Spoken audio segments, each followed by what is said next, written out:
This is Hidden Killers Live with Tony Bruschi, Stacey Cole, and Todd Michaels. Oh, we have a lot to go over today. Adelsons, of course, we're going to dive into that. This is a day Donna is going to decide whether or not to testify. We'll talk about that. We'll also take a look at some testimony from a jailhouse snitch that says she almost got a grand piano out of Donna. You know, it's a little bartering that, you don't expect to do in prison, but, Donna's got the goods. So we'll do that. We'll take a look at Donna's best friend's testimony on the stand, which I don't know that it did a whole lot for Donna, but we'll talk about that. Also going to be talking with Jennifer Coffindaffer today about Harvey and Wendy Adelson. What sort of future might be held for them after Donna is found guilty or innocent, in the far chance that happens.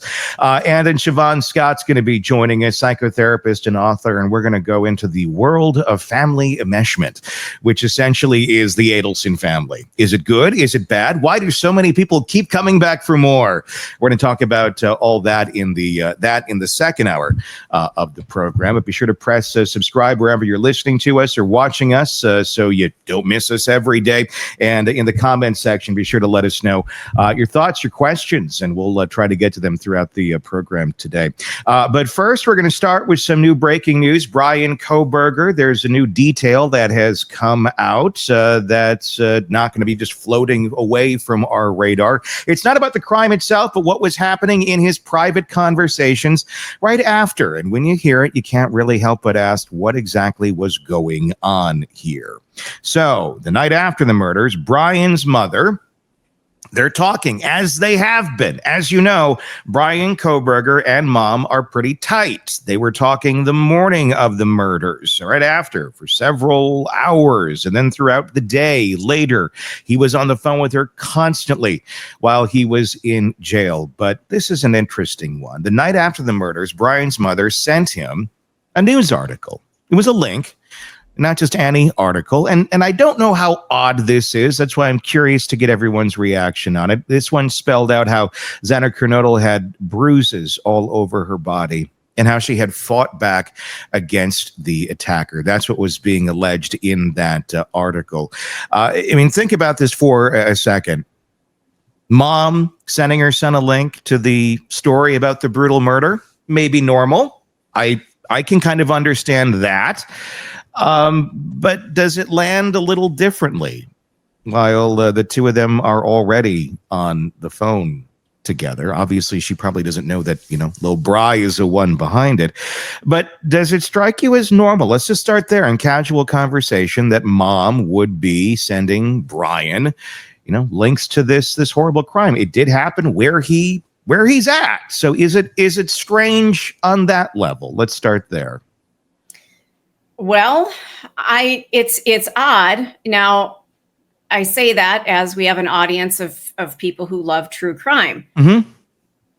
So I don't know. It has to do with the area that he was in. It was a huge news story. So yeah, that could make sense. But then if you turn it on its side and go, wait a minute, that's some really unusual banter between a mom and a son, I think. Well, it depends, I guess, on the relationship. What's unusual? If you and your mom talk about true, if you talk about it, mother, and if they had a relationship. If you're into that topic, what's weird about talking about that topic? Yeah, her son turned out to be the killer, but I don't see it as being that out there.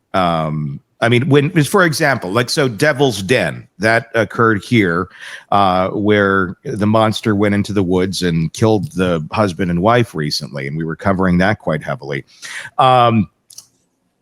Before they found the killer, my mom's, sending me, articles about it and stuff, and I'm letting her know, sending her what I'm reporting about it.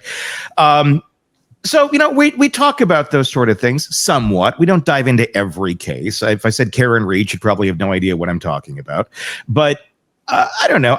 From that dynamic, I don't know that it's that weird. But the topics I talk about sometimes with my mom and my parents, I know are kind of odd. Yeah, but look at what you do for a living.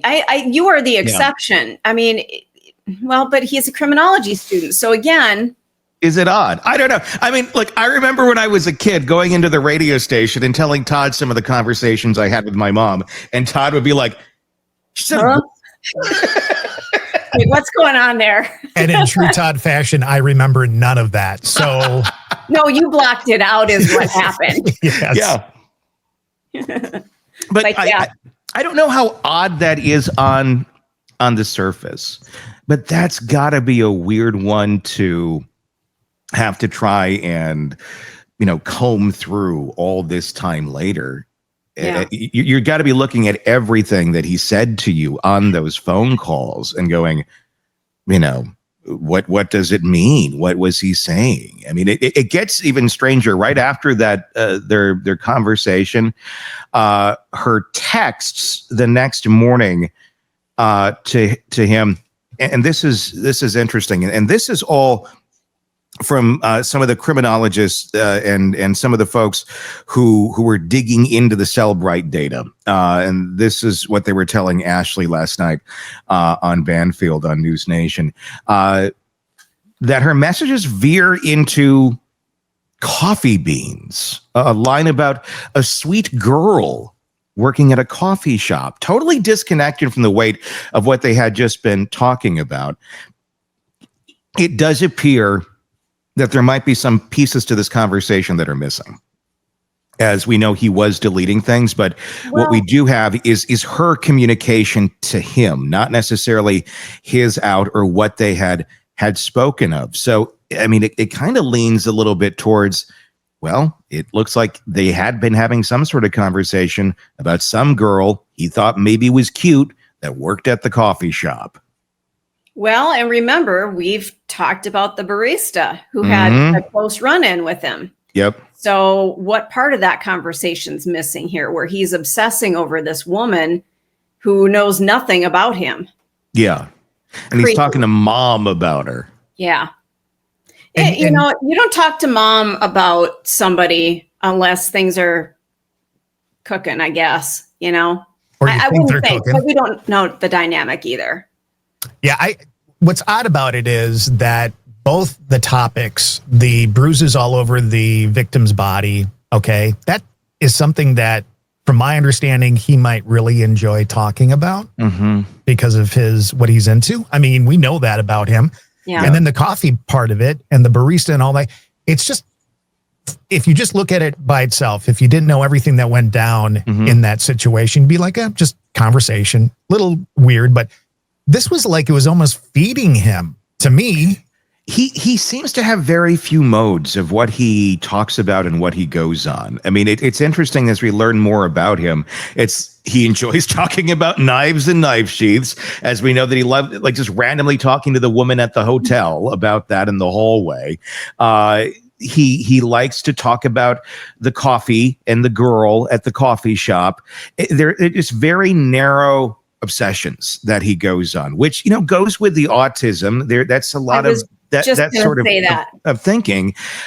You do get more narrowly focused on things, but he seems to have no way of functioning outside of it. Like, he needs somebody to trip him up and go, okay, Bryan, next thing, next step, let's keep moving here. Because he really gets onto that. I'd be really curious.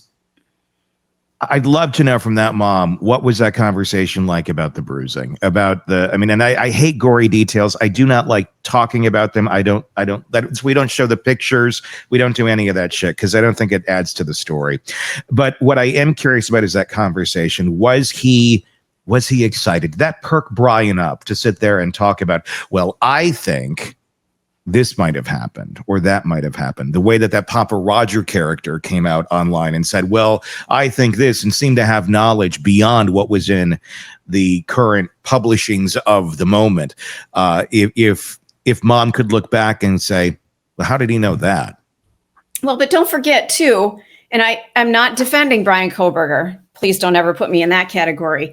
But being a criminology student, this is his arena. This is where he thrives. This is where, he's studying this. So I remember in the days of, when I went into radio, everything music was talked about with me, like, oh, we should talk to her about that. Or when I went into veterinary medicine, like, oh, here's this really weird case that, was in the paper for some reason. Or so people gravitate toward those topics. Maybe that was just a innocuous, hey, he's into that. Yeah. He's going to school for that. Let's talk about something that maybe interests him. And again, you brought up the autism. I've been doing some reading about Temple Grandin. Very, very amazing human being. But she talks about how people on the spectrum, their thoughts aren't linear. They're just very segmented and all over the place. And to people who are not on the spectrum, it looks very odd. Incredibly odd, but to them, that's a normal. Yeah.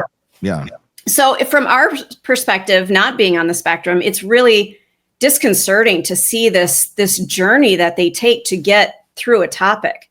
Well, especially when the topics are very off, when they're like, exactly. That's If he were not a criminology student and he went into great detail about, what happened at this crime and really was digging into the details, I would be very alarmed.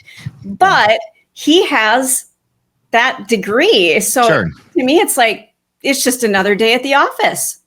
What does it say though about like that his mom is the one he's turning to constantly after these horrific things? He literally just killed 4 people, and now he's if you read the tea leaves, he's talking about the cute girl at the coffee shop, which we now know he had some sort of interaction with that made her uncomfortable. It makes you wonder, he's already, the fact that he's able to sit there and think about another human being in any sort of like, maybe I'll date her sort of way after just murdering 4 people.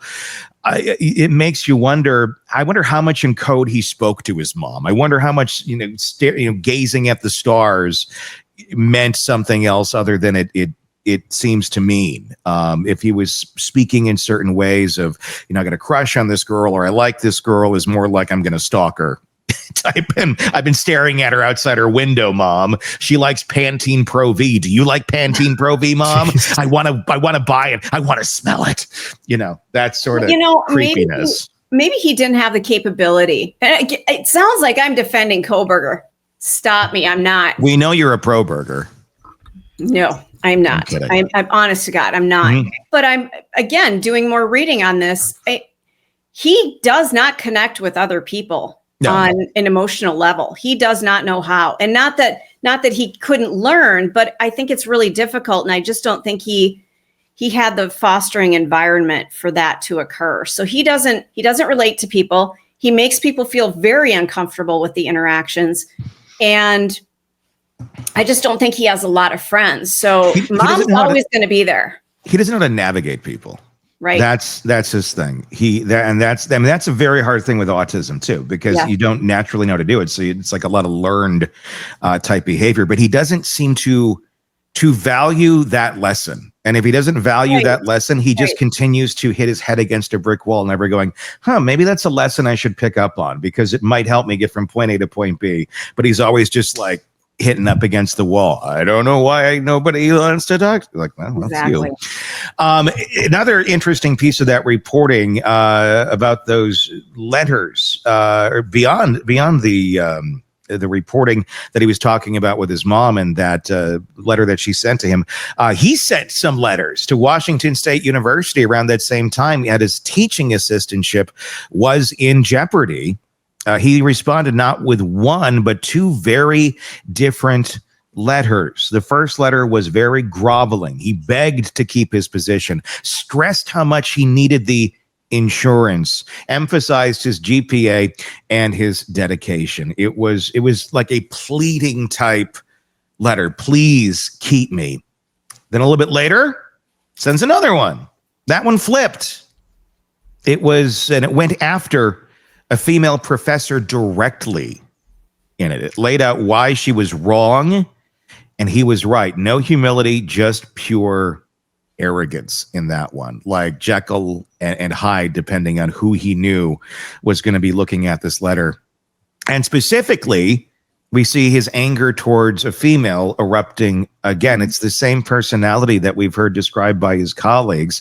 I mean, he's late to classes with female professors, never the male ones. He's rating female students horribly, ignoring the men, dismissing women, but showing deference when he wanted something. And his best buddy appears to be a woman. His mom, his attorneys, all female. What the hell does that say about Bryan Kohberger? I wonder if he saw them as female, though. I wonder if he was able to strip out their gender, that other women that he didn't need or know, they were women, but the ones that were close to him or that he desperately needed, like a professor, like a mom, they weren't women to him. Does that make sense? Like he just categorizes everyone differently. But so Yes. the people who are below him in his mind, below in intelligence, if that's how he scales everything, they're women. Yes. But if there's an intelligent woman next to him, She's different. she's something else, or I don't.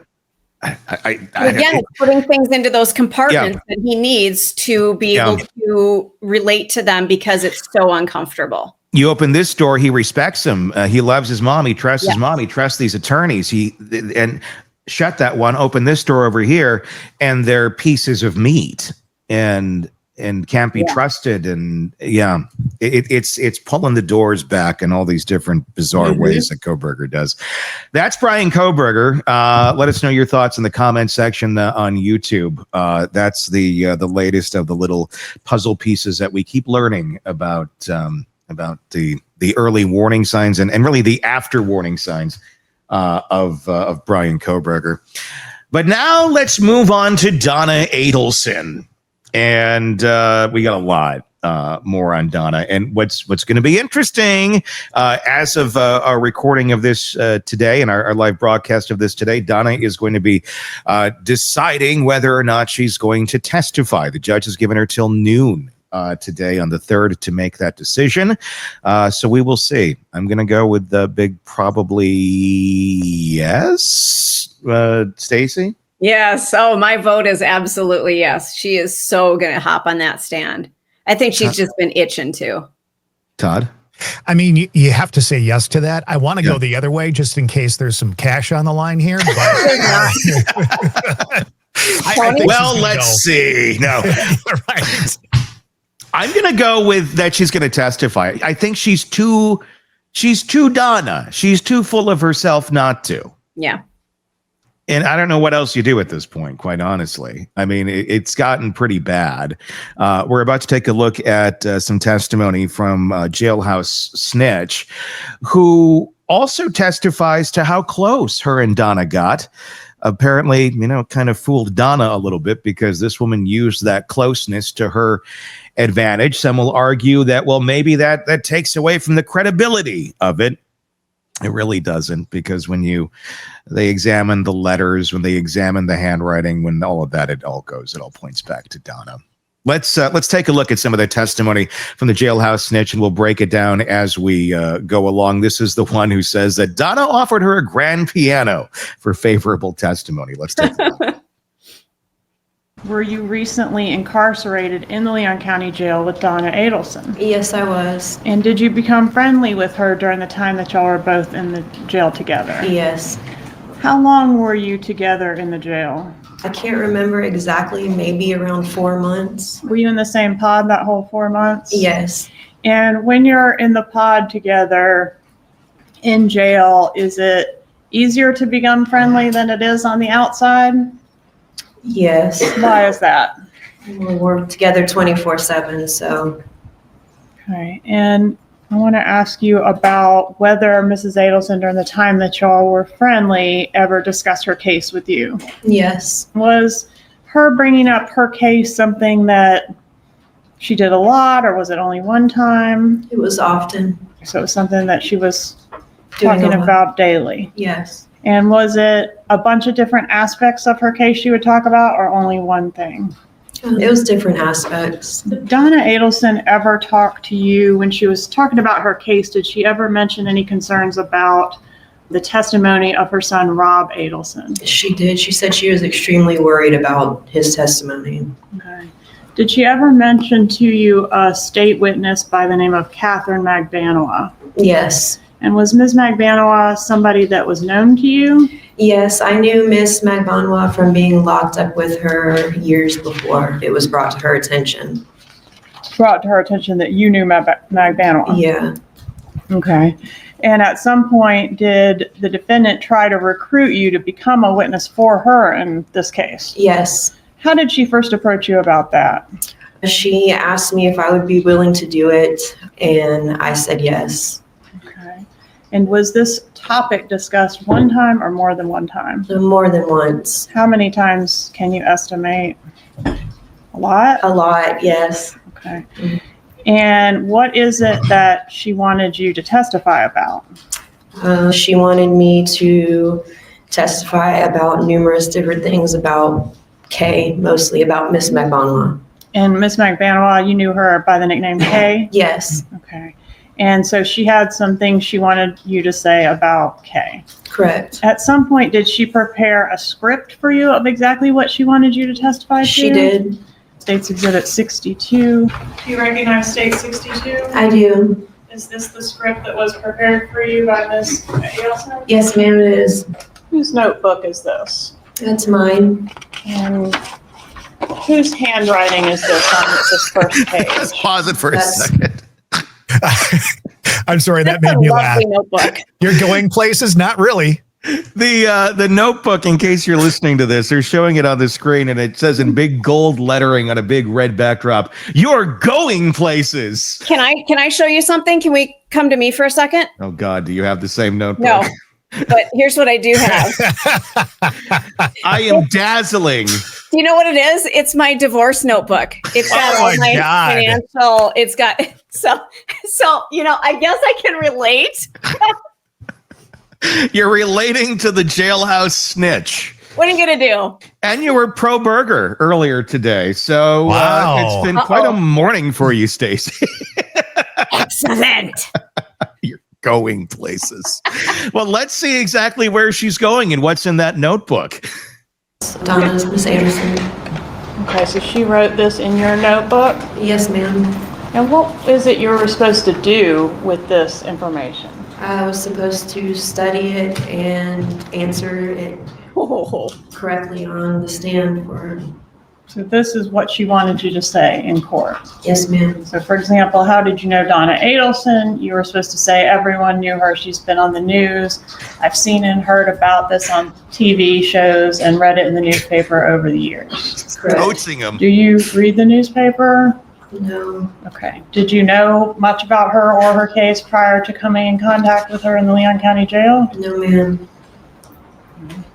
And what were you supposed to do with this physical script?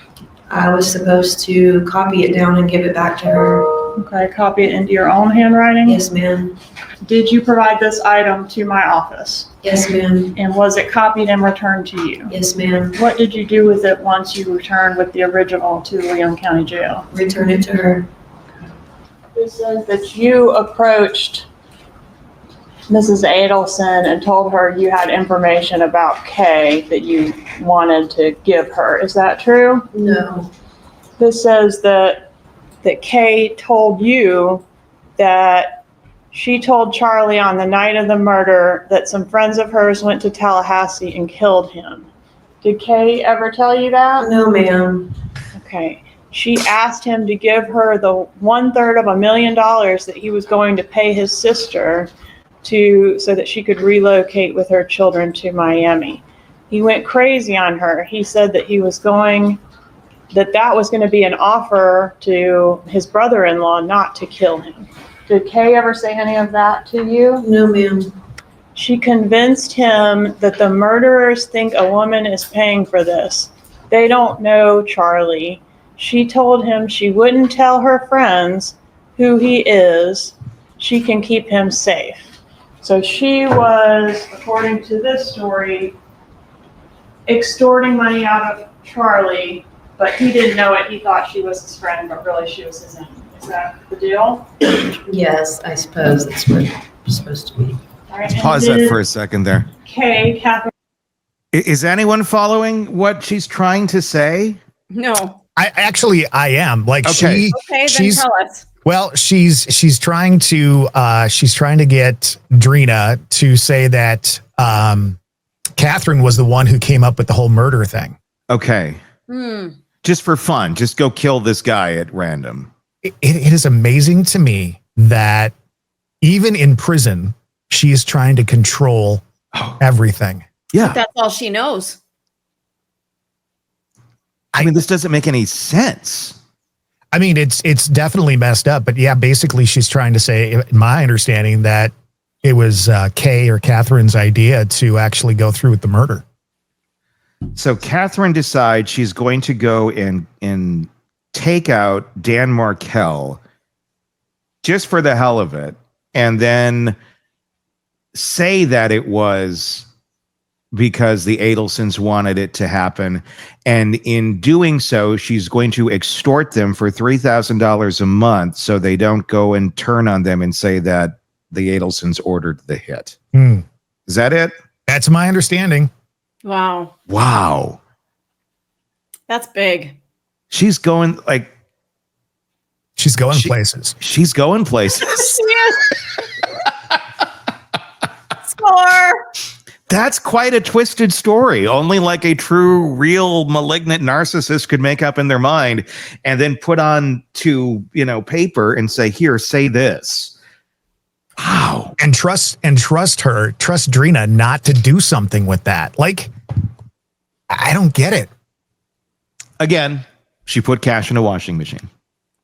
Yeah, this is not somebody who thinks clearly. So this is someone who also thought that, some random woman in prison or jail or wherever she is, was trustworthy. And she's got a rap sheet a mile long. Oh, yeah, this will be a great one. I'll give you a grand piano for all of this. I mean, it's God. And that first piece of it, she told me to say this. Who doesn't know Donna Adelson? She's everywhere. She's on the TV. She's on the news. She's on the beach. She's at work. She's at your home. She's a better variety of narcissistic murdering mother-in-law for your workday.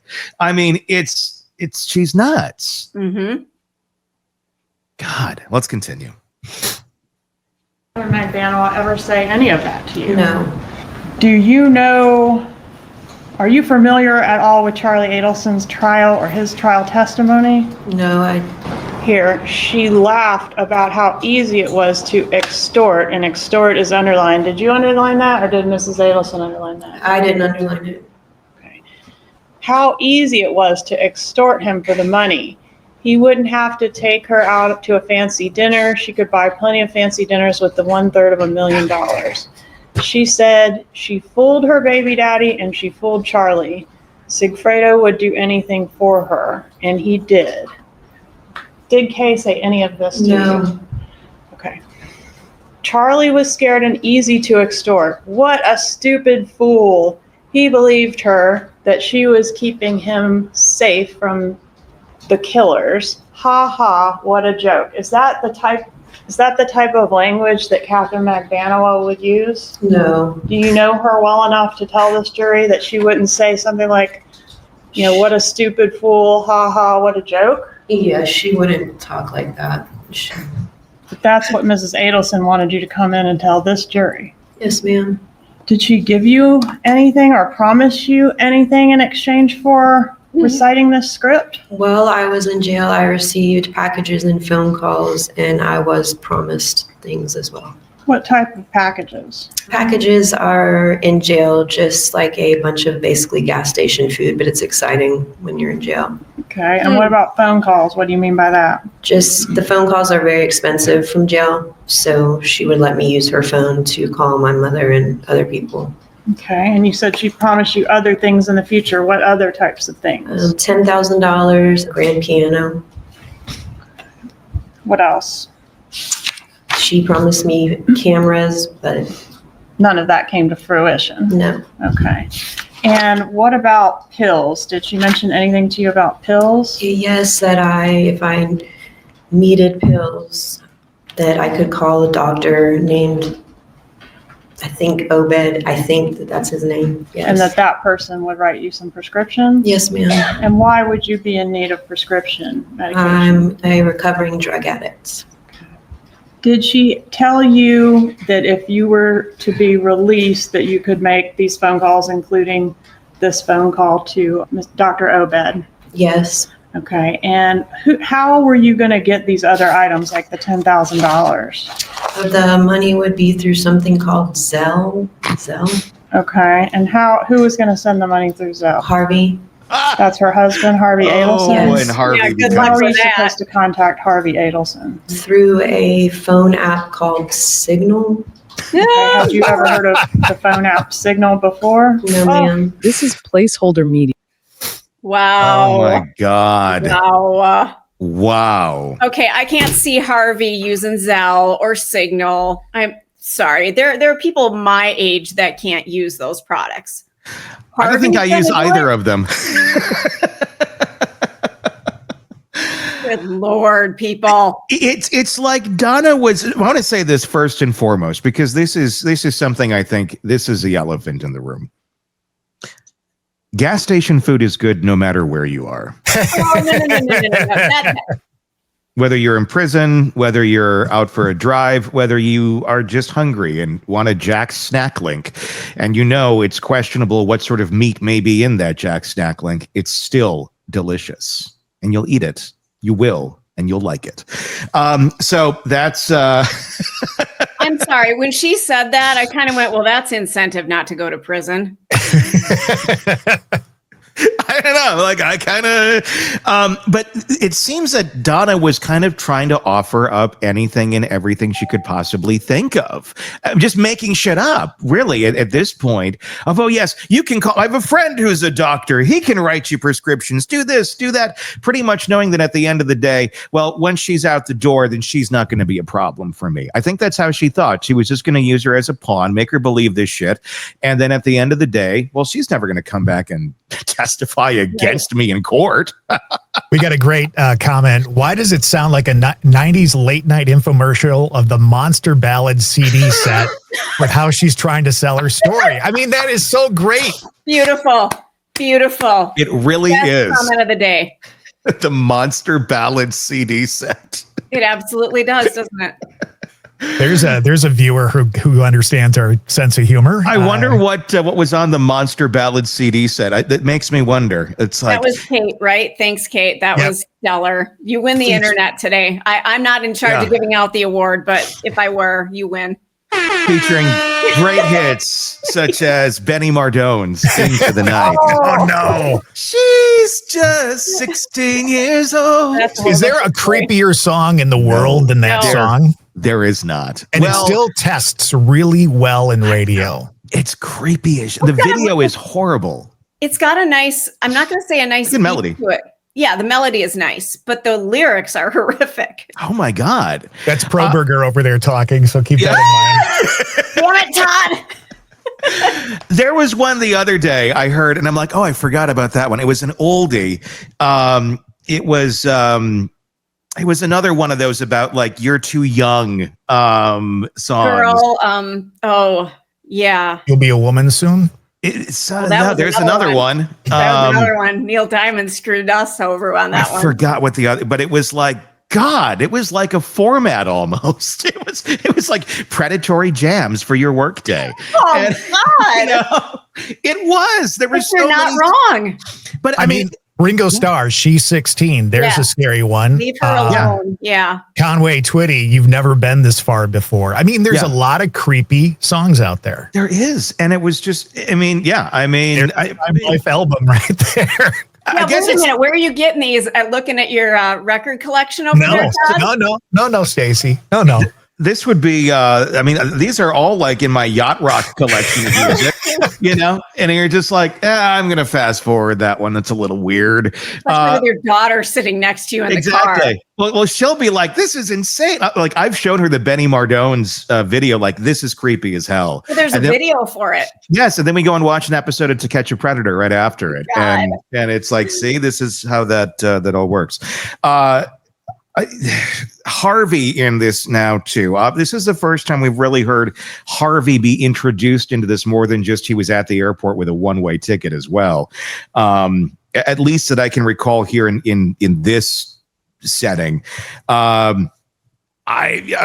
Is it Donna shooting her mouth off, or do you think Donna had a conversation with Harvey of like, once she gets out, she may call you and you need to do this or that, or this is when she gets out, this crazy bitch might call you, just hang up on her. It's no big deal, Harvey. I wonder. Go to the music store and get her a grand piano, which. Yeah. But was that just a random thing? Was this drug addict a pianist as well? I mean, where's the piano come from? I'm curious. I wonder if the piano skills improve after taking something. Do they get really like, oh my gosh, you're a master pianist. Thank God for Donna Adelson getting you your drugs. Into drugs too? I think so. Yeah. Or an alcoholic, one or the other. There was something going on there. I think you may have some interesting music. Now, I wouldn't be surprised if there is a double CD set that's released here shortly after Donna's in prison, where she gets out. Not Donna gets out, but the woman who was testifying gets out, falls in love with Harvey, and they make a duet album. Oh my God! And it's kind of like. What's the one that Lady Gaga just redid? The album. It was originally like one of the Bee Gees and Barbra Streisand, I believe, or was it one of the Bee Gees? A Star Is Born. They're going to do A Star Is Born. It'll be Donna's cellmate here, and Harvey. It's going to be great. You will see. Get your pre-orders in now. Before Christmas. Harvey's going to be also looking just like the album cover of the original. So I've got a quick note about Harvey that I want to bring up. Yeah, because there's some photos out there of him, obviously, and I don't know if you've seen this photo. Let me pull it up for you real quick. Okay, yeah, him sitting in court, right? Tell me that he does not look like. Yes. Oh, yes. I was going there. I couldn't think of it. Walter. Walter. Yes. Jeff what is Dunham's Walter guy. from? He's just comedian. Jeff, yeah. Jeff, okay. Yeah, something, right? Holy shit. The dude with the peanut on a stick. Yeah. Jeff Dunham is the guy. Jeff Dunham, yeah. He does look look like the Walter Jeff Dunham character. Oh my God. Completely. I saw that picture yesterday. I'm like, holy crap. I've been looking and going, he looks familiar. I've been saying Elmer Fudd. He's a little fuddish, but I think Walter is the new. Yeah, look at that. Look at him sitting there right between you guys. That's perfect. It's pretty creepy. Put my arm around him or something. Here's another one. Did you ever watch the Trailer Park Boys? Yeah. No. Jim Leahy is another one that he kind of looks like. From that show, Jim Leahy. I can't unsee that in my head. He's dead. He died recently, the actor in that. But that's another one. Here's another clip from the testimony. This is a shorter one because, of course, they don't have a lot of witnesses for Donna, it seems. No. That's why Donna is likely going to be taking the stand here. Like right now, as we're recording this, like Wendy's divorce attorney is on the stand. It's like, who can we get to show up and say something? Because the experts really haven't done a whole lot other than it basically confirmed she was in prison. This is her best friend on the stand talking about what a lovely individual Donna is. And because she says it, well, gosh darn it, the jury should probably just believe it and go home. Let's take a look. Have you ever heard her threaten anyone? Never. Have you ever seen her harm anyone? Never. Have you ever heard her threaten to have somebody harmed? No.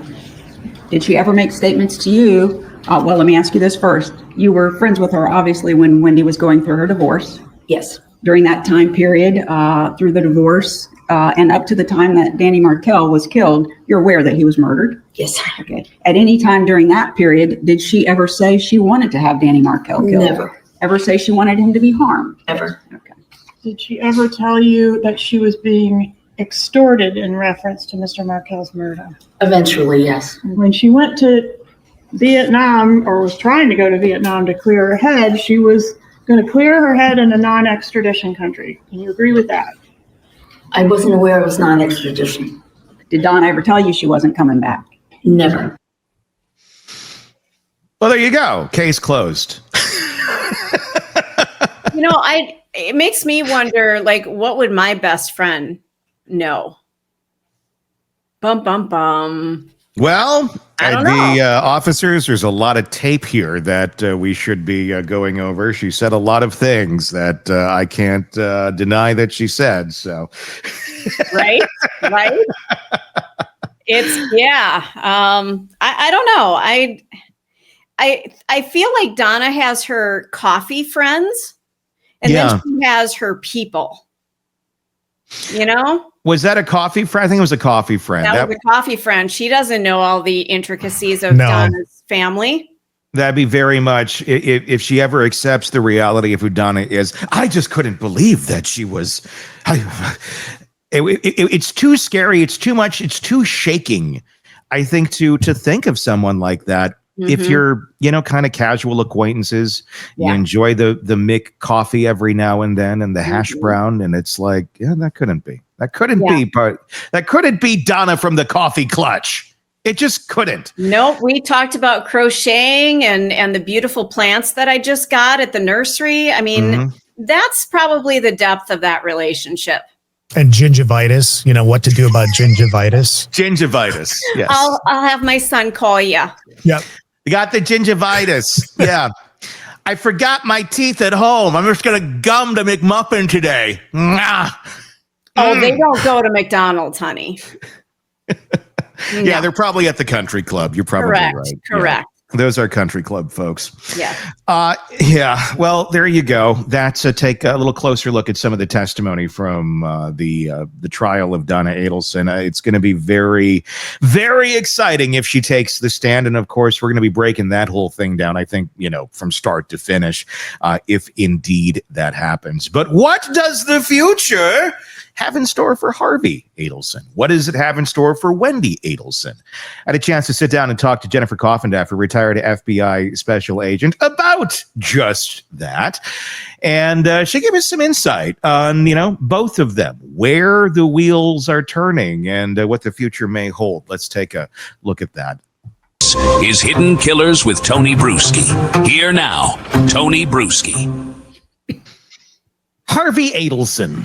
Let's talk about him for a little bit. The silent father with ties that won't go away. Harvey's never taken the stand in the trial of anyone as of yet. And compared to Donna and Charlie, he's been almost kind of a shadowy figure. But the details that come out in this trial drag him a little bit closer to the center of the plot than he's ever been before. Between the phone records, coded texts, and his alleged attempt to leave the country, the question is no longer whether Harvey benefited from Dan's death. It's whether he actively knew about it and had anything to do with it. Joining me to discuss, Jennifer Coffindaffer, retired FBI special agent. Let's dig into the signals that are kind of pointing his way a bit in this. Let's start with the hitman phone call. Harvey's phone showed up in communications with Sigfrido Garcia just weeks before the murder. Not a casual connection. How could investigators evaluate whether this was accidental or a direct link tying Harvey into this whole murder chain, Jen? Well, I think one particular item will never stand on its own. But when you start adding up the items of circumstantial evidence against Harvey, that conversation at Dolce Vita, the fact that I would call this a clear sort of accessory after that crime, trying to leave the country and on a one-way ticket to Vietnam, all of that, and the conversations and different text messages, it really starts to shine that he was involved. It really is starting to feel that way. I got a lot of questions about the specifics, but let me just get your visceral reaction to what we've seen in the courtroom. He's been sitting there every single day, kind of by himself, looking a little Elmer Fudd stundish, I would say, every single day. What's been your take on Harvey in the courtroom, watching all this unfold? Well, I think he's worried. I mean, he's a smart man. This was a multimillionaire dentist. He not only was a good dentist apparently, but he was a good businessman. And so he's no dummy. He's not a guy that's just back there sort of being led by, a nose ring. This guy, I think, is smart, and he's seeing what the prosecution did, how the prosecution started with the low-hanging fruit, worked to Magnaba, and sorry if I'm saying her name wrong, Catherine, and then Magbana, yeah, and then moved from there on to Donna, obviously Charlie first, and he sees what the prosecution is doing. And with each trial, you see sort of the spattering of who they're going after next. And I see that spattering with both Harvey and Wendy in this trial.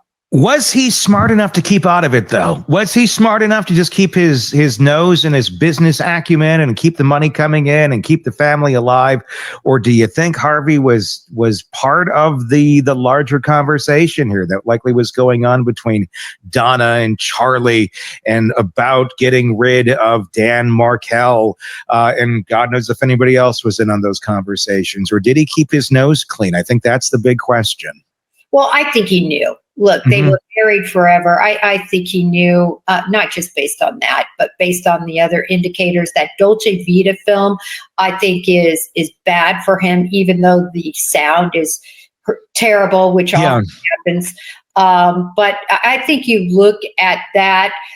But do I think they have enough to prove beyond a reasonable doubt? I don't know, without anybody else testifying against him for the murder conspiracy. But what about the accessory after the fact? Yeah.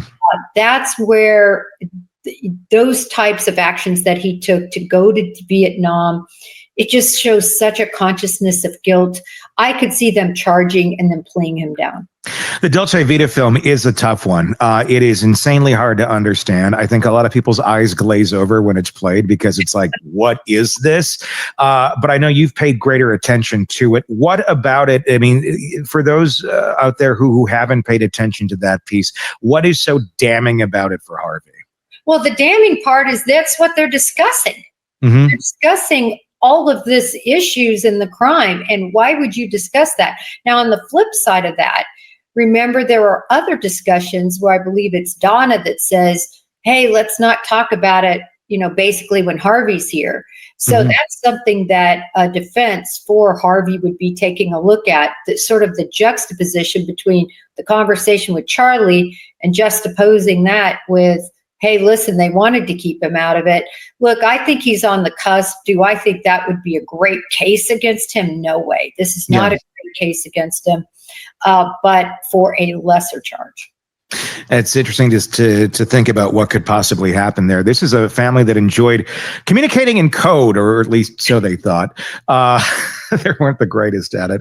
Donna texted Charlie about getting that birthday present for Harvey. Could be taken both ways, I guess. Prosecutors say it was code for murder. From an FBI perspective, how do you prove a coded message is exactly that? And what does it say about Harvey if this gift is meant for him? Well, I think the interesting thing is Harvey can't decide what gift is for him, right? He's not involved in that conversation per se.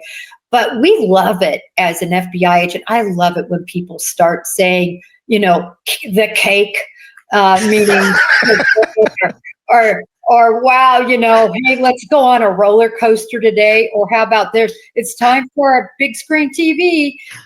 And they just do it over and over and over again to refer to the criminal activity. We kind of salivate because we know juries love that. They see through it.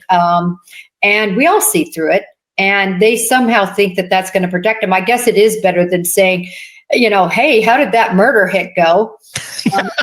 Better to say TV, but we all see through it. Yeah. There's a lot. I mean, the night that the visit that they went to Charlie's, Harvey and Donna straight to Charlie's house, the evening of the murder together. Does that look like a grieving family rallying together, or more like co-conspirators, checking in after the plan succeeded? Well, of course, with all we know now, co-conspirators. And then you add on top of that those conversations with Rob again is the other son, good son, if you will, and sort of how they kept him in the dark and even hung up on him, and his point was, and I think it's the point we all took, these people were not acting like you would normally act if the father of your grandchildren was just literally shot in the back of the head in his car. I mean, you would be worried about your daughter. You'd be worried about your family. You'd be wanting to understand why this happened. And they're just kind of like, yeah, it looks like he's dead. We're going to go up and check it out. Bye. Yeah, very, very passive on something. You'd think you'd be, are we next? Is somebody mad at the whole group? But if you already know the answer to that, well, then your reaction is not going to quite be there. What are they? Do you think that they are looking for something, that they're going to try and get something out of someone in this trial in terms of testimony that they can use as another piece in the puzzle against Harvey, that they're just waiting to get? Do they have enough to go after Harvey, and maybe they'll get something? Where do you think they're sitting here on him? I think their hope is, from a prosecution standpoint, I would be salivating if Donna decided to take the stand. And again, when you look at her counsel, who, to me, if she's convicted, they're going to have Sixth Amendment issues all over the place, possibly for a successful appeal, because her counsel seems quite inept on several different levels and not just her wardrobe. And so you wonder if Donna's going to be able to convince her in her la land that we know she's in. I mean, she wrote the script for the Jailhouse to say, right? She's in complete Hollywood land. Does she think she can maybe take that stand and convince those jurors that, listen, everybody's got it all wrong, and this is really what this meant and what this meant, and gibbers was really a nice thing for me to call my son-in-law. I think a lot of people like this, like an Alec Murdaugh, really think that they can talk anybody into anything. And quite frankly, she's got a good track record. She's been able to talk Charlie, who was a dentist. I believe he was a periodontist, very successful, into coordinating a murder. Yeah. So her whole life, she's been successful at control. And I think maybe she might take that stand, just saying, see, I can even control a jury, but we'll see. She has control. She has a lot of control still, but the control that she has is over the future of Harvey and over Wendy. I mean, at the end of the day, she can take that stand and incriminate the hell out of them if she wants to. I mean, and I'm wondering if that's maybe what kept Wendy forgetting things so often when she was on the stand. Because I want to talk about Wendy Adelson here as well, and what the future may hold for her. She seemed to not have a great memory this round of the trial. But I think at the other end of the day, she knows that she hasn't talked to her mom in a couple years. And if mom takes the stand, mom's pretty much in control if you're going to be in prison or not, depending on what she wants to reveal. How strong are these strings that Donna still has over Wendy? Well, Donna's strings are I mean, this is fishing line. This is strong strings, because Donna, with just her testifying, she could absolutely get Wendy prosecuted. Mic drop, same against Harvey. And that, of course, is what the prosecution's dream situation would be. Do I think she's going to do it? I don't know. I mean, if she's convicted and is going to have to serve the rest of her life, may she flip? I don't know. I wouldn't doubt it. I wouldn't be surprised if she did it. But you asked me about her control. She has complete control over Wendy and Harvey at this point. And ultimately, if she's the martyr and the woman that she wants everybody to think she is, she would just go away quietly and take it for the team, and it happened. But I don't know that she's going to do it. I feel like she might just want to sink everybody on the Titanic with her and bring her down, because that's the way it goes. and that's just kind of how she thinks. Wendy's own boyfriend, her ex-boyfriend, obviously testified that she said Charlie had looked into hiring a hitman. He was right there for some of those discussions on the stand. She denied involvement, but admitted that she loathed her ex.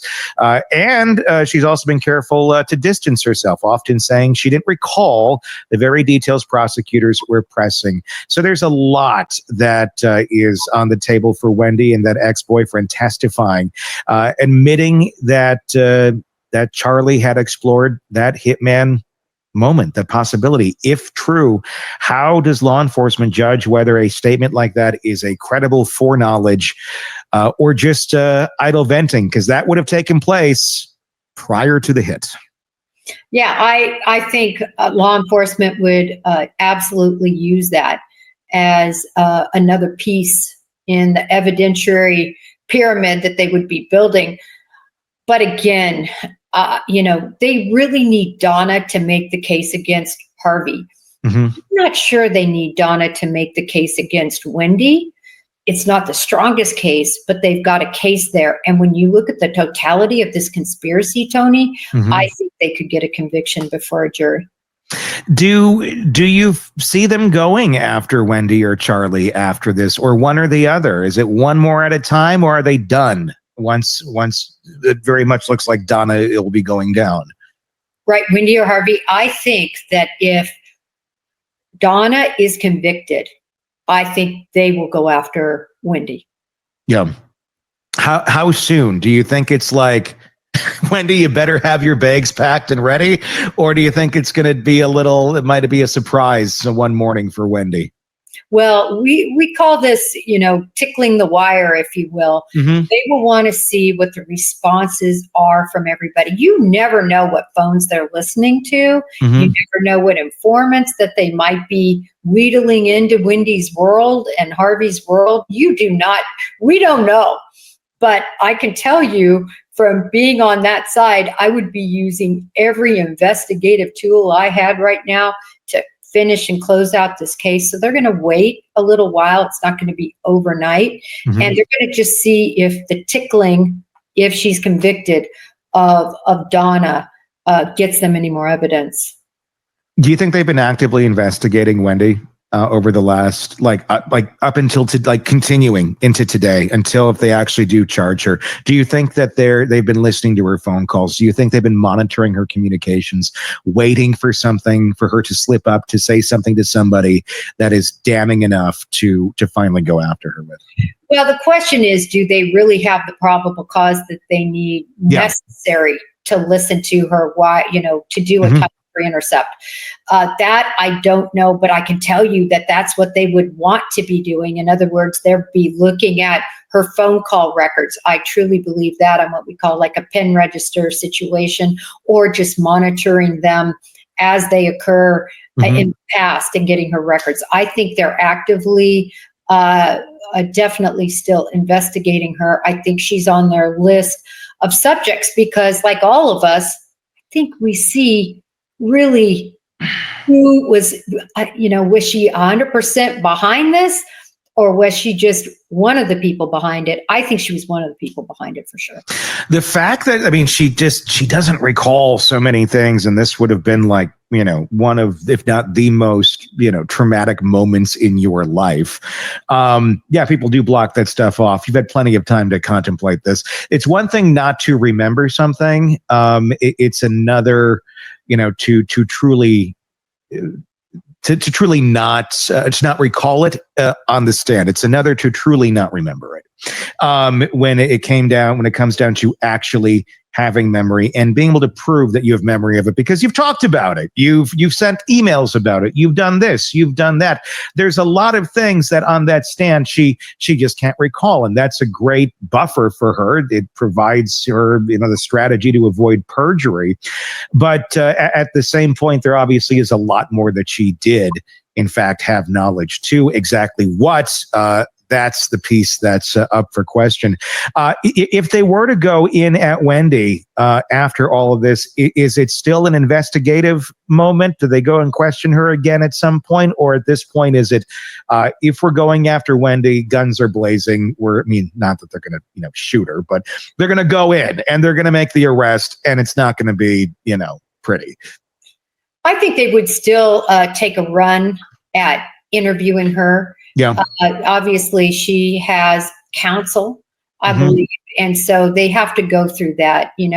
Only in the movies do you get to sort of evade counsel and just start asking questions. Reality, you could not question her. So to your question, guns a-blazing, meaning would they just go pick her up? I think that is what would happen. And listen, what liquor store was she really looking for over by Charlie's? Come on. It's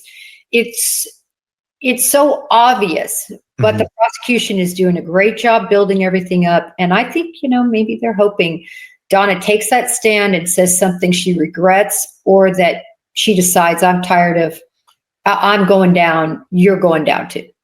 Was there anything in the testimony this round from Wendy's ex-boyfriend who came on this stand? I found him to be very fascinating. I went back and even watched his police deposition from way back. And he reveals so many interesting tidbits about the Adelsons and their dynamic and the enmeshment, and just how much of an adult child Wendy is, and how they treated her. Was there anything this round of what he revealed that is different from the previous trials, or anything that paints Wendy in a more damning light than we've seen in the past? Wendy is painted in such a damning light before, during, and after, right? Yeah. She's smart. She was a law professor herself. She was very well educated, Tony. She does not buffalo, I don't think, most women who realize she's manipulative and conniving, and she's the one that benefited the most from this entire crime. So Jeff does a good job, though, I think, of painting what a princess she was, but it doesn't mitigate that she's a smart woman, and it doesn't mitigate all that information that I think is attributable to her being part of the conspiracy. It's going to be fascinating to see what happens to Wendy Adelson. Let us know your thoughts in the comment section on YouTube if that's where you are. Be sure to press subscribe wherever you're downloading podcasts as well, so you don't miss any of the coverage on this and the many cases we're following for you right here at the Hidden Killers Podcast and True Crime Today. Jennifer Coffindaffer, as always, thank you for your insight into this and our many stories. Want more on this case and others? Then press subscribe now and don't miss a moment of true crime coverage from Tony Bruschi and the Hidden Killers Podcast. This is Hidden Killers Live with Tony Bruschi, Stacey Cole, and Todd Michaels. Families are supposed to be our safe place. But what happens when the lines blur so much that loyalty becomes its own kind of prison? That's what we're going to be digging into today. Of course, it's all relating to the world of the Adelsons. We're not here to do a class, but we're going to be pulling apart the psychology of enmeshed families, the idiosyncrasies, the blind spot, and how far loyalty can stretch before it bends into something dangerous. Joining us to discuss, psychotherapist and author Siobhan Scott, and Stacey and Todd here as well. We're going to be going into unpacking the roots of enmeshment, the fallout it leaves on individuals, and why, in some cases, it can pull people all the way into criminal cover-ups. And I know we've talked a lot about this, Siobhan, but I want to dive even deeper and with kind of a group discussion here today, because I think everybody has different experiences and different stories. Kind of understand how these sort of interactions that I'm sure we've all had in different ways, shapes, and forms, can affect one's life. But let's go all the way back on this. When you look at a family like the Adelsons and you see just how enmeshed they are, it had to start somewhere. where does this start? Is this something Harvey and Donna get married and then Donna just kind of takes this control? Is this more of a Donna, this is how she's been before Harvey, always will be, with something from her childhood? Was it trauma? What typically do we see in situations like this? I think it's probably a combination of culture, because families, the family we grow up in influences the way that we interpret how families work. And there are cultures, the Jewish culture being one of them, where a certain degree of enmeshment is considered normal, where kids are expected to fulfill parents' expectations in regards to religion and educational, professional status and all of that. Asian families are notoriously that way as well. But then you can have an amplification of that with a personality type who is profoundly narcissistic. And we talk a lot here about narcissism and where that comes from. Combination of genetics and environment. And in that case, the narcissist is somebody, they've always been this way. They've been very self-centered, but they really see that having children is about them, and the kids are supposed to meet their needs. So it's a combination. And that's certainly what we see a lot here in the Adelson case. But we do see this a lot. We see families all the time that seem to be tight. There's nothing wrong with having a close family. But you oftentimes also in a tight family, one that may have a certain number to the group, there'll be one or two that are kind of the odd ducks, the ones that don't go along with everything. And that's kind of how it's described. Well, they don't get along with the family. They don't go along with all the things that they do. Is that always an example of an enmeshed family over here, and then the odd duck that's calling it out? Or is there differences sometimes? Is there ever a good version of an enmeshed family? It's fascinating. I look at it on a continuum. On one extreme, you have a disengaged family, and that's a family where the parents are not tuned into the kids. They may have some neglect or even benign neglect. They just don't pay a lot of attention to them. And then you have the middle zone where parents are there, they're connected, they're supportive, but they still allow the kids to be independent people and make their own choices as they get older. And then on the other extreme, you have the enmeshed family with the over-involvement where the kids are really tightly controlled. And the healthiest place to be is probably closer to the middle. So when I hear the word enmeshed, I automatically go with that's not really good. It's not really healthy.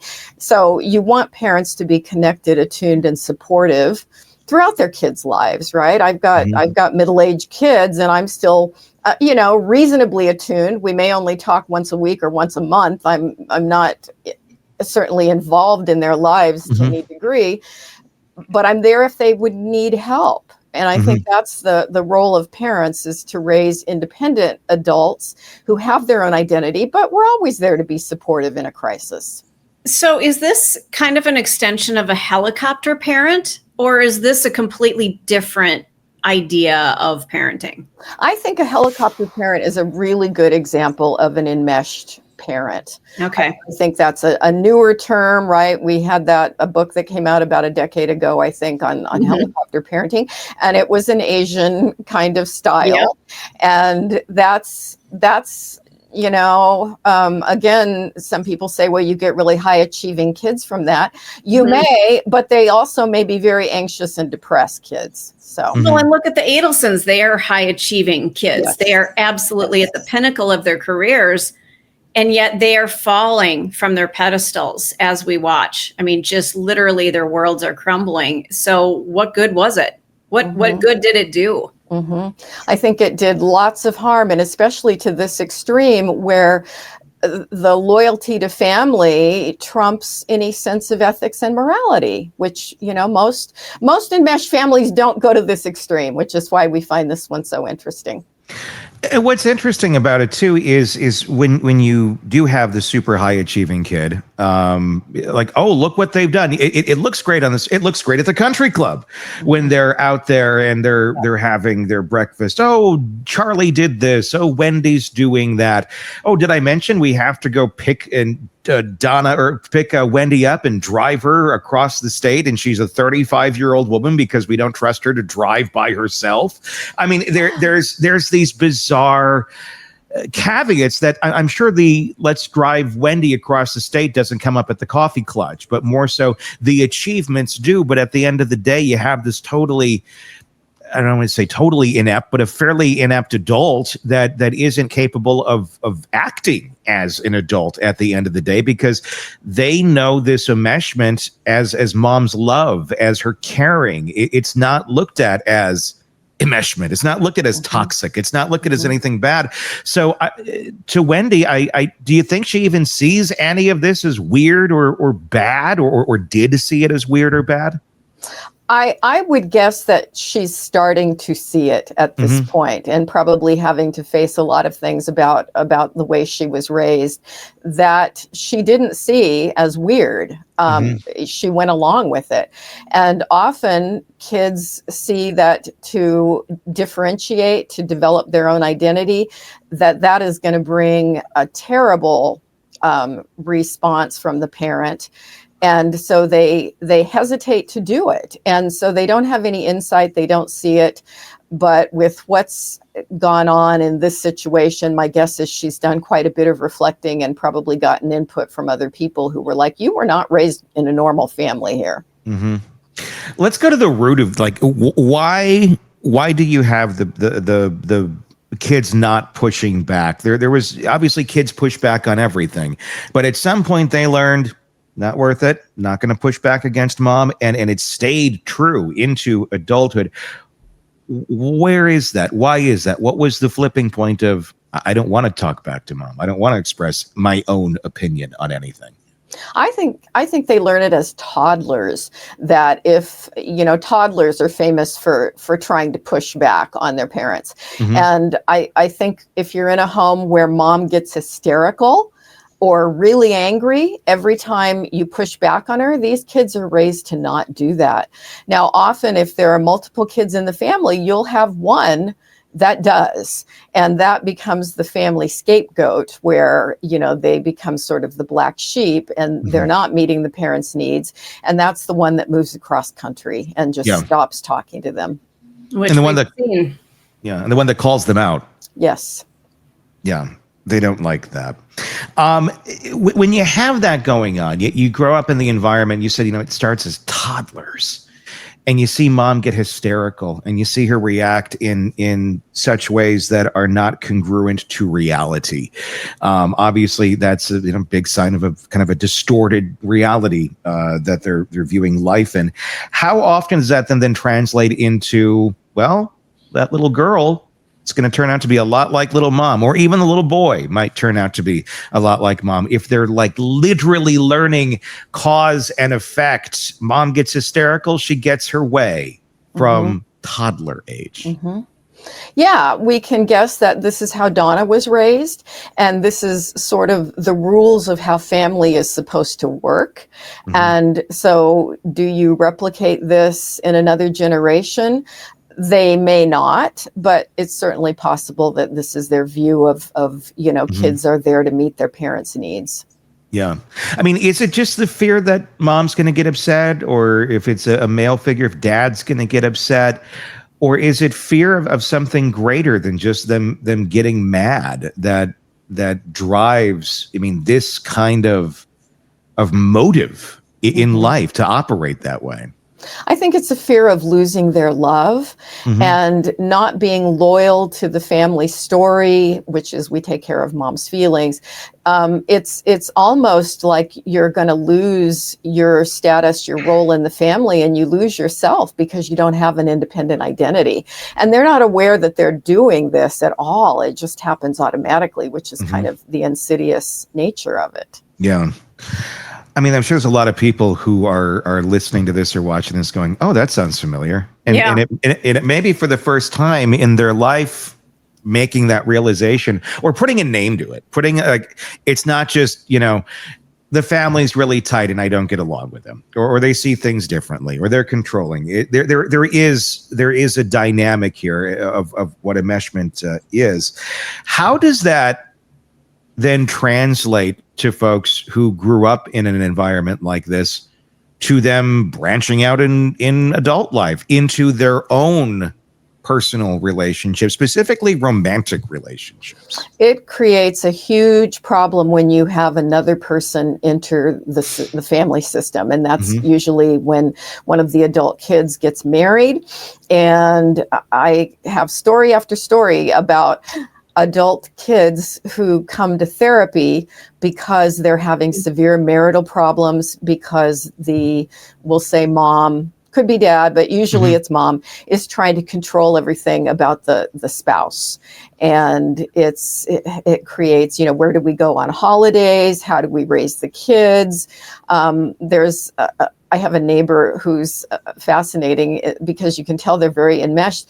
She's got 4 adult kids in their 30s and 40s, and they come every Sunday for dinner. And it's like they have to come. It is, it's like the kids cannot disappoint mom.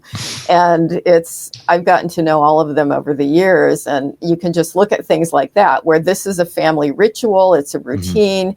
And I mean, I think it's great to get together for dinner now and then, but to have it be, we cannot disappoint mom because Sunday dinner is the thing. And yeah, when they get a spouse that maybe doesn't want to do that every Sunday, then you have conflict. And the other interesting thing that happens is the parent always blames the spouse. Well, it's her fault because she's poisoning his mind against us, or she's not allowing us to raise the kids the way we think. And so it's all her. And it puts I'll say the son, it's often a son, it puts the son in a terrible position with, trying to keep mom happy and show up for every holiday that she wants them there, and then feeling a loyalty to his wife, which is really where his loyalty should be. I can relate terribly. I was in one of those situations, and I think when I woke up in the morning, I pissed off my mother-in-law. Because you're alive? Just because I woke up. I didn't die in my sleep. Yeah, I just existed. We were high school sweethearts. We dated for 10 years. And she just, I was taking her little boy away from her. And I'll never forget, I had emergency surgery on an ovarian cyst. And she came to my bedside and grabbed my arm and said, "You better be able to still have children." Jesus. And I'm on a morphine pump at this point. What?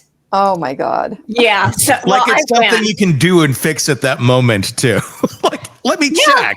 Let me just reach down there and figure it out for you. Right? I'm fresh out of surgery. And instead of, hope you have a great recovery, you better be able to have children. Oh my God. I mean, Siobhan, what is going through that woman's mind that this is the appropriate response to say to someone fresh out of surgery? Sure lacks empathy, doesn't she? It's always about her needs and her inability to see that this is off. It's profoundly narcissistic. That's a crazy in-law there. Yeah, well, she wasn't an in-law for very long. I got the hell out of there. Good for you. How did he react to that, Stacy? He cowered. He did nothing. This was a symptom of a problem. She got drunk on our. It was my senior prom. He was a year younger than me. His junior prom, and she was drunk and didn't like my dress. Now, this was in the 80s. It was a cute dress, but she didn't like it. She didn't feel that it complimented her son. I mean, so this was over and over, and she completely ruined our prom night because she was just a blathering drunk. She was pissed at me. He ended up forcing her to apologize to me the next day. That was the only time that he ever stood up against her. And there was some repercussions for that as well. She didn't talk to him. We actually weren't invited to certain dinners and things like that. So she punished him for standing up to her. And then I don't think he ever did it again. Do you have any pictures of that dress, Stacy? I'd love to see that. I do. I don't have them handy, but it was a black dress because every woman has to have a little black dress. And that's exactly what it was. It was strapless. It was so cute. Had just lace, like a lace skirt. It was adorable. Sounds wonderful. Yeah.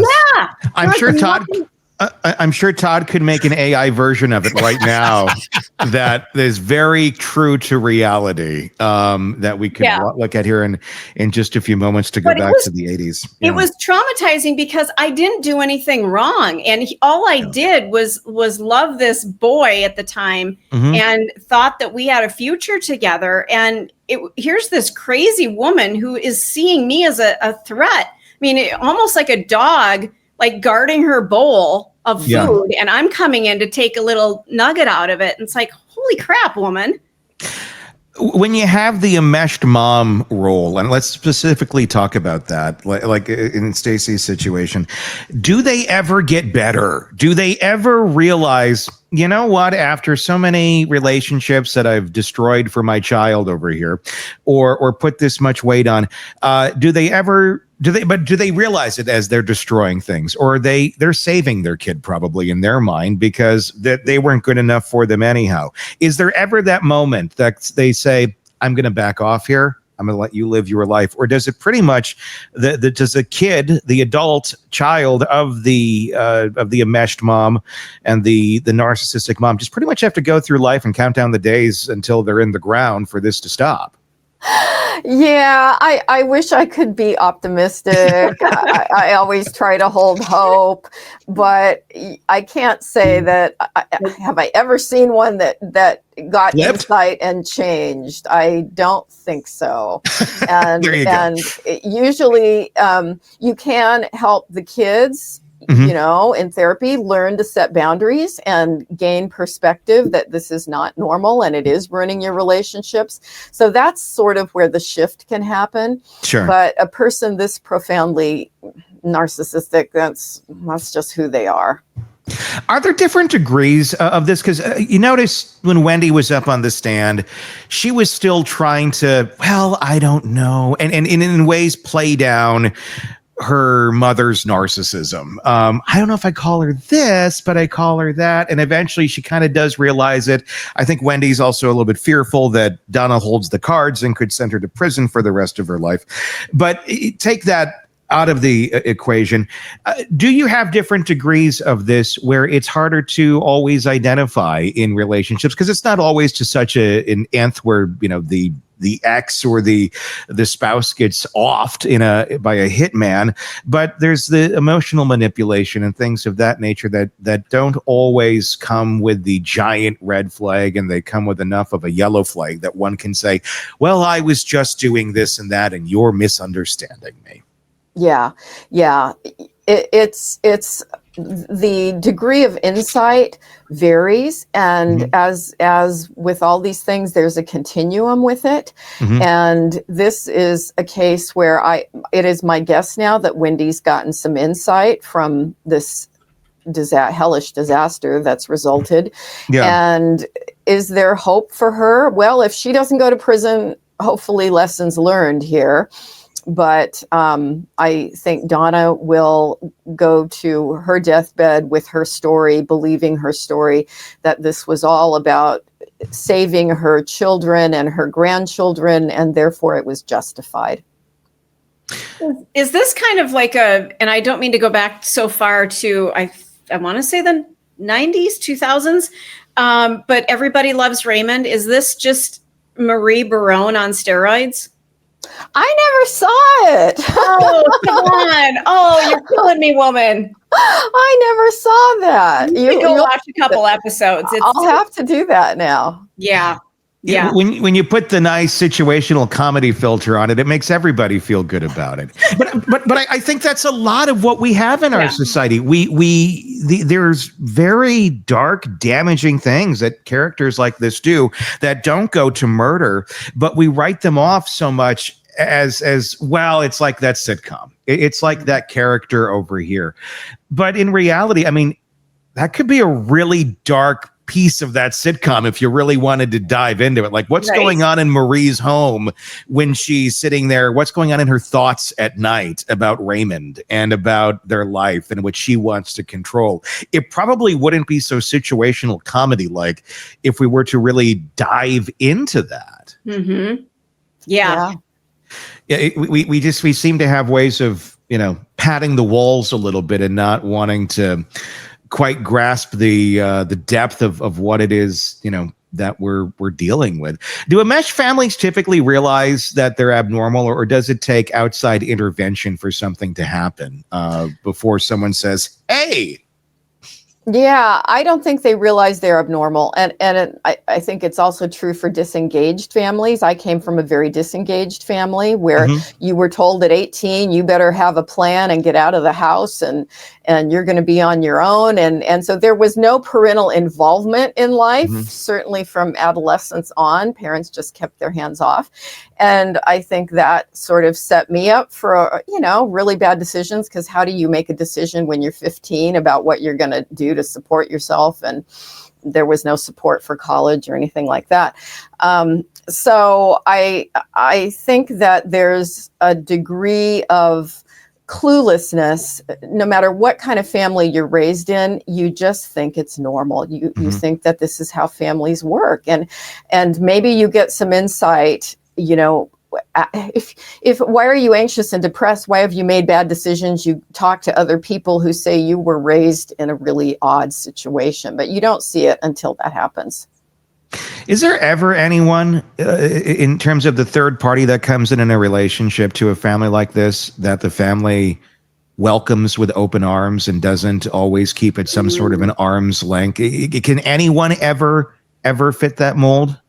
It would have to be somebody that goes completely along with the family story, that humors mom, if we're talking about mom or dad, and they don't ever have a difference of opinion. They show up for those Sunday dinners and they pat her on the back and say, sure, come in and control my children. And, you don't see people who are willing to do that, because that's really unhealthy.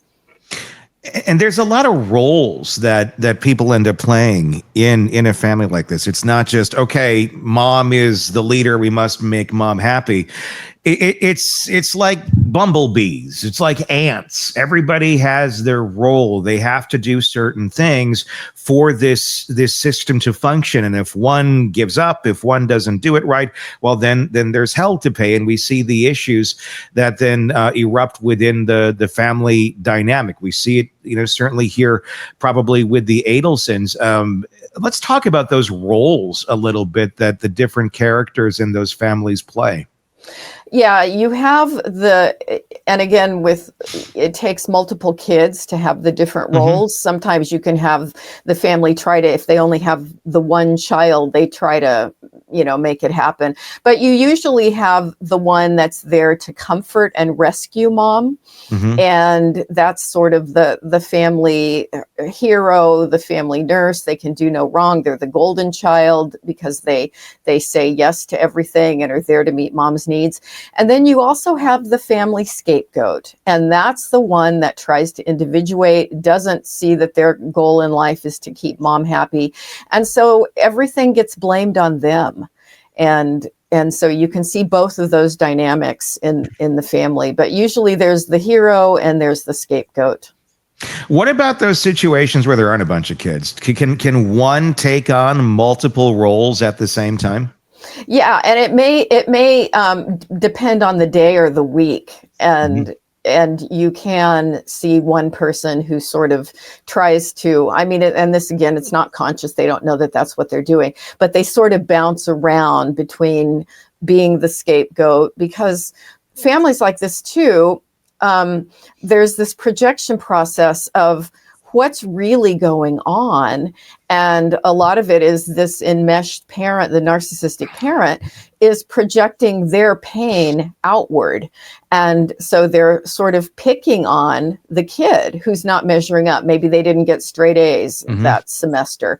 And so the parent is, using this as an excuse to project their own depression and anger. How confusing is that for that kid? I mean, if you're going from scapegoat to being the loyalist to whatever, I mean, you're really having to pick the flavor of the day and guess the flavor of the day of the parent that you're trying to please. And if you're wrong, well, then there'll probably be hell to pay. But you're spinning that wheel every single time, hoping that you're meeting the need that they are not necessarily broadcasting that they need met. These are anxious people. I think they can be very depressed too, and have a very confused sense of who they are and who the parent is. But I see with folks raised in enmeshed families where they're trying to break away and trying to develop their own identity, a lot of anxiety because, as you said, they never know what they're going to get. Anxiety, depression, I would imagine identity confusion comes from that sort of a dynamic. Definitely. All of the above. And we talked about how it affects, romantic relationships here. How take the mom out of the equation, take the dad out of the equation, whoever is the parent that is kind of leading the thing.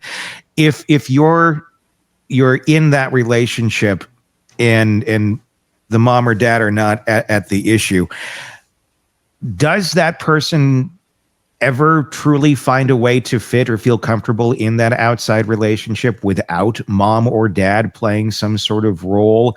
And if mom or dad, poo-poo it in some way, shape, or form, does that individual, can they stay in that relationship, or do they have to almost sabotage it themselves because it threatens that family bond that they came along with initially? That's a great question. I recently saw, this one just popped into my head, a couple where this almost a Donna Adelson mother-in-law was a factor in tons of marital problems that they were having. And she lived in her son's head, right? So even if she wasn't physically present, they hadn't seen her voice was still very much alive in his head and influenced everything. And so he was living his life around trying to keep the mom in his head happy.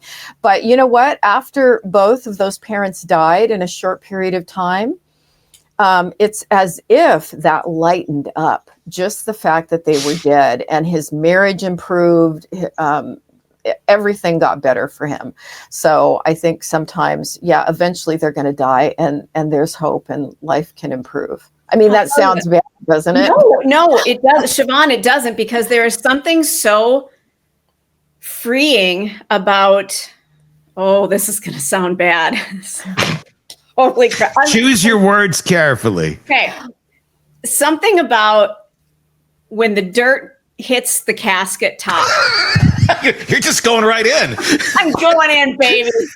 I am going in. Siobhan, Stacy's going to need a call later on to work through some of this stuff. Siobhan's already on speed dial. It's not different than any other day. But seriously, I had like the worst father in the world, and he fits everything that you were talking about. And he had a mother just like this. So when he passed away, there was just this humongous weight that, it felt like a physical weight had been lifted. And when I watched that casket get lowered into the ground, it was as though I was rising up as he was going down. It was the weirdest feeling, like, wow, the monster has died. And a couple months later, I was a new person. Like the thumb is off of me now. We're good. We're good. I've heard that before. And when people have even teenagers who live with emotionally abusive parents, and their parent dies, and I'm usually prepared for grief. I know this is going to be hard for them, but they come in and say, I'm free. I'm free. And you are going to have a heck of a memoir someday when you have time to write it. I want to hear all these stories. Yeah. And, it makes me wonder, do you end up marrying somebody who fits that profile too? So there's another psychological aspect of it. If you are in one of these families, do you then gravitate towards somebody like that? I'm guessing you do. Yeah, it's common. I think we've all had relationships where we were replicating something from our family of origin just because we don't realize that that's what's familiar about it. And we have a tendency as humans to go for the familiar and just to feel like this is the way it's supposed to be, which is why so many people marry abusive partners, because they had abusive parents and they don't have the radar to say, this is not good. Yeah. It's where abuse feels warm and fuzzy because that's what you've been told it is for so long. And if you're that person, if you're the one that's the scapegoat, the one that's trying to fix things, the one that's trying to do that, you're always chasing something, and you're chasing, the emotions of that parent that you're trying to constantly heal with the bucket that's, you can never fix this. It's always leaking. It's never going to get better. But when that parent is gone and when that's over, and as you were describing there, like you feel free. Yeah. Is that dangerous? I mean, it feels like you're already been set up with not the greatest deck of cards to begin with to go play life with. So I would imagine there's a danger there when suddenly this thing you're constantly have been conditioned to be chasing around with the bucket for the drips of water, and suddenly it's not dripping anymore and they're not there. What do I do now? I mean, is there a heightened risk for people once that they've been removed from those situations to fall into addictive type behavior or anything like that, as they're trying to seek this emptiness they didn't know that they had in their life? It sure could be. I think, well, I don't know, because I try to not say how it always is if I don't have data to support it. But it sure can be that there's a large percentage of people who are continuing to relive their childhood drama and try to right the wrongs and get the love that they never got. And so they choose partners that are similar to a suboptimal parent in certain ways, and then they try to fix it. They try to make it work, and it's almost like a compulsion. You can say people who have a love addiction or whatever, and they keep going to inappropriate people who don't treat them well, and it's almost like, I'm just trying to get it right this time. It's almost like a mini cult in a lot of ways. Is there a lot of crossover in terms of cult-like thinking in an enmeshed family and then kind of a more micro level? Yeah, because you don't question the leader in a cult. You live in this alternate reality with a very strong mythology, and you go along with whatever the leader says because the leader is all powerful. And that creates this sense of loyalty, that loyalty to the group above all, even if it involves some scary, weird behavior. Yeah, I mean, and it seems to, especially in the Adelson case, I mean, if everything is correct and the allegations are true against Donna and such, it's high stakes loyalty. It's not just, mom said some mean things and now we're going to, stand up for mom and pretend she didn't say him or this or that. I mean, this goes to, lifelong incarceration. Why is it that some family members are willing to go that far, cover up criminal behavior for someone else, put their own lives on the line? And others are like, nope, that's the line I'm not going to cross, but that ends up being the line. Isn't it weird? That's the thing, that when it came to actually murdering somebody, that the ethics didn't kick in. And it makes me wonder, what was it like to grow up in a home with Donna Adelson? I mean, if we could have, hidden camera footage for, when this lady was challenged, what did she do? I think it had to be pretty extreme. It's as you say, to stoop to the loss of all ethics is really, really unusual. I mean, we see a lot of enmeshed families, but you don't see this. We saw, we talked about it last hour, some of the writing that Donna did in prison to it ended up being a jailhouse snitch that testified against her in court, talking and playing her up. You're this wonderful person. You're this, you're that, you're all this and sunshine and rainbows. And I can give you a grand piano and I'll do this for you and I'll do that for you. And obviously all ethics out the window, but you just have to say this. You have to tell people, this is the story I need you to tell. and down to like detail, like say it like this, say these words, say this person said that. She's literally, Donna allegedly writing the script of what she wants this woman to testify to in court. Do you think that's all that different of the dynamic that she probably had with Wendy as well? No. Here's what I want you to do. Yeah, and this is probably her interpersonal style with all the kids growing up, is writing the script for them about how they talked to their teachers, how they did in school. It was control, control, control. And, you know, as you said, is Wendy at age 35 trusted to drive a car? I mean, yeah, over manipulative to just the nth degree here. And, you know, again, what kind of criminal mind was she to put all this in writing, her own handwriting? I mean, that just struck me as weird and obviously not very savvy about jail culture. So. Well, she even referred to the woman that she was talking to as her jail daughter, which I thought was even creepy. It was like, oh, you're just, you're going to say whatever you need to. Totally manipulating her, right? Because that's certainly, when people are incarcerated, a time of vulnerability for them emotionally. And it's almost like she was preying on that with her. How much do you think this reads to a jury? I mean, it probably depends where one is from to a certain extent.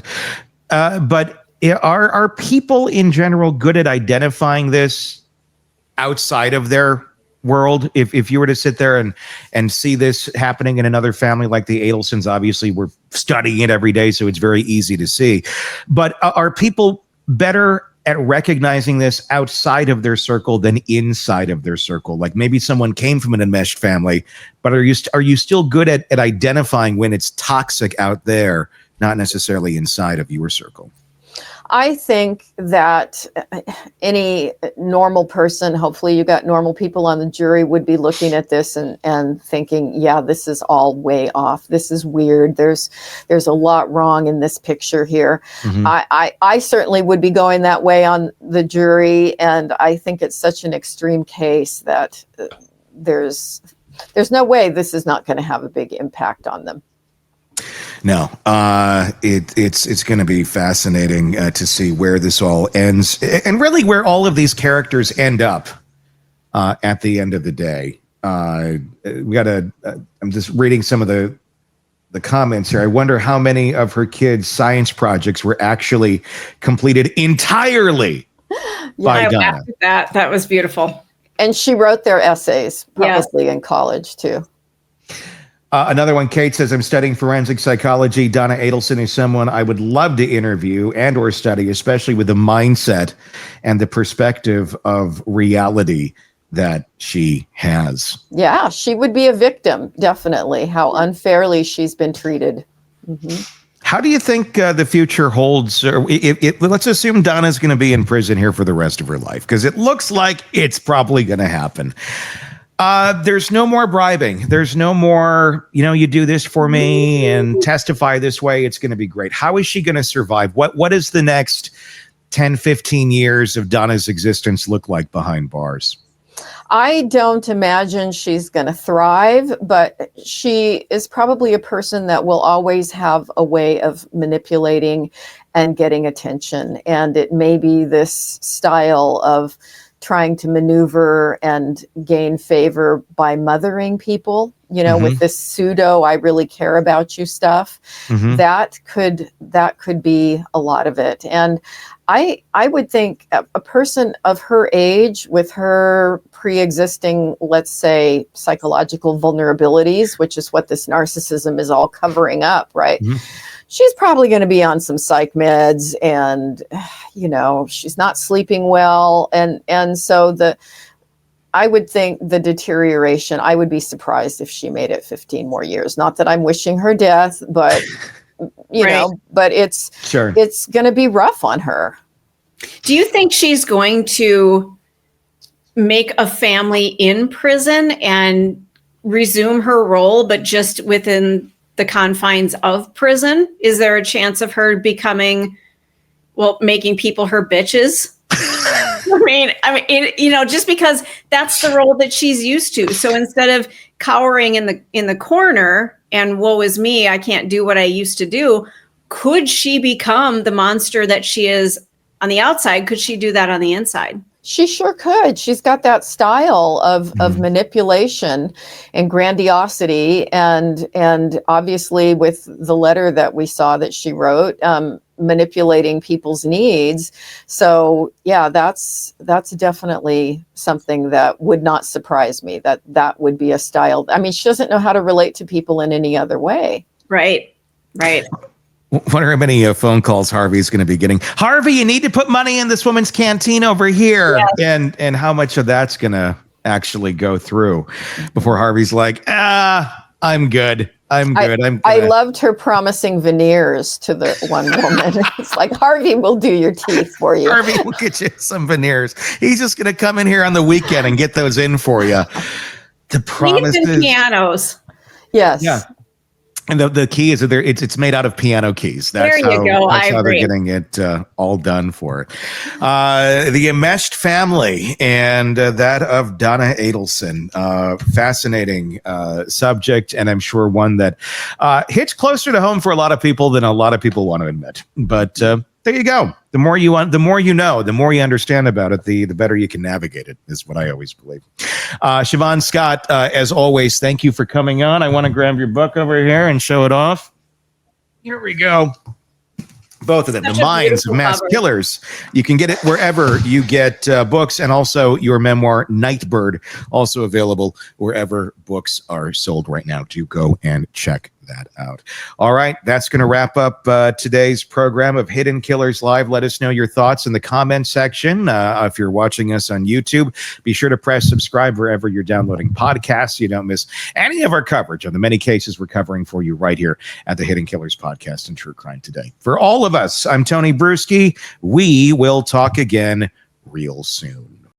Want more on this case and others? Then press subscribe now and don't miss a moment of true crime coverage from Tony Bruschi and the Hidden Killers Podcast.